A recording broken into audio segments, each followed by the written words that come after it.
ہمارے نبی صلی اللہ علیہ وآلہ وسلم پر اور ان کی آل پر صدقہ حرام تھا۔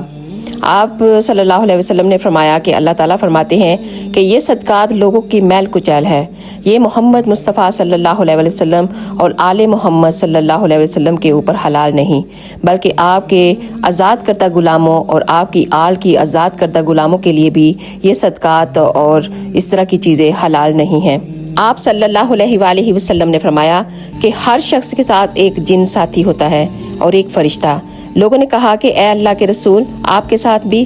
فرمایا میرے ساتھ بھی، لیکن میرے جن کے خلاف اللہ تعالیٰ نے میری مدد فرمائی ہے اور وہ مسلمان ہو گیا ہے، اب وہ بھی مجھے نیکی کا ہی مشورہ دیتا ہے۔ اور آپ صلی اللہ علیہ وآلہ وسلم نے فرمایا مجھے دیگر انبیاء پر 6 فضیلتیں عطا فرمائی گئی ہیں جو مجھ سے پہلے کسی نبی کو نہیں دی گئیں۔